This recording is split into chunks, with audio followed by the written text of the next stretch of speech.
Ибн Кудама и Аль-Куртуби приводят с цепочкой от Аль-Асмаи, который сказал: «Однажды я, покидая мечеть в Басре, и Басра — это Ирак, идя по улице, повстречал одного бедуина. У него был меч и лук, и была очень грубая и суровая внешность.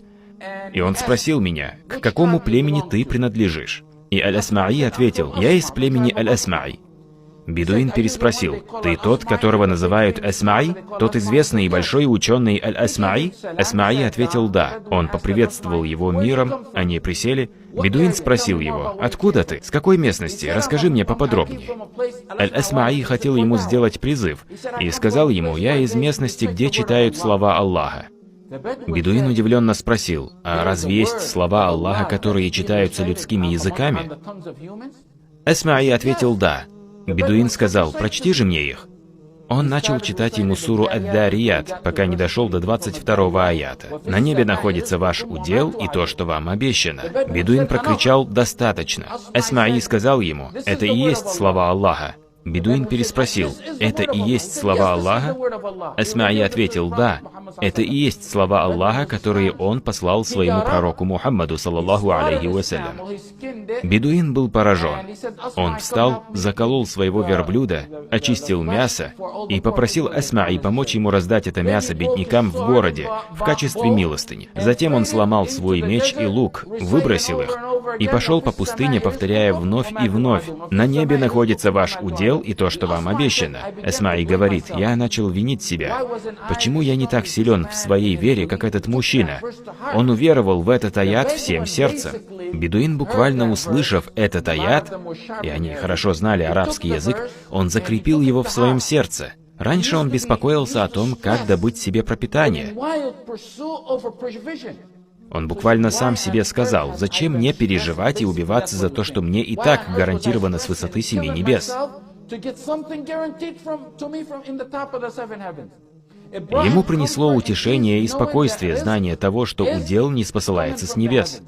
Годы шли и шли, и Асмаи говорит: «Однажды я совершал хадж с Харуном ар-Рашидом. Когда я прибыл в Мекку, кто-то начал кричать мне вслед: „Асмаи! Асмаи!“ Я оглянулся вокруг, и среди толпы я заметил того бедуина, который выглядел слабым, изможденным и худым.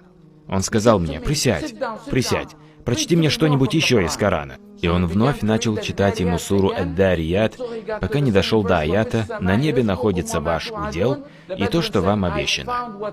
Бедуин сказал: «Я обнаружил, что то, что сказал Аллах, истина. Прочти мне еще, продолжи». Он прочел: «Клянусь Господом небес и земли, что это является истиной, подобно тому, как вы обладаете речью». «Клянусь Господом небес и земли, что это является истиной, подобно тому, как вы обладаете речью». Это клятва. Аллах клянется собой, Господом небес и земли. За клятвой следует, что это является истиной. Илям перед словом хак — истина. Это подтверждение, утверждение, обещание, которое является правдивым. Чтобы вы были убеждены, что удел приходит от Аллаха. Когда бедуин услышал это, он закричал: «Кто разгневал так Аллаха, не веря ему, что Аллах всемогущий Аль-Джалиль вынужден клясться собой?» Он повторил это 3 раза, снова и снова. И на 3-й раз он умер. Этот аят привел его к смерти. Подобно тому, как вы обладаете речью. Ваше пропитание от Аллаха — такая же истина, как ваша способность говорить. Почему дар речи был приведен в сравнении с пропитанием?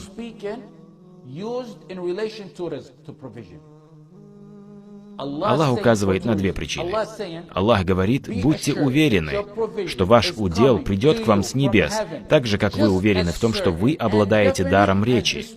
У вас есть какие-то сомнения в том, что вы не обладаете даром речи? Нет. Точно так же, как у вас нет никаких сомнений в том, что вы можете разговаривать. Не имейте никаких сомнений и в том, что ваш удел придет вам с небес. Это первое. Вторая причина — сравнение удела с небес и вашего дара речи. Подобно тому, как вы разговариваете, и каждый из вас разговаривает, может ли кто-нибудь, используя ваш язык, разговаривать за вас? Никто не сможет отобрать у вас ваш язык, ваш рот, ваше горло, ваши голосовые связки и разговаривать за вас. Поэтому, так же как никто не может разговаривать, используя ваш рот, никто не сможет отобрать у вас ваш удел. Расслабьтесь, он придет к вам. Ваш удел придет именно к вам.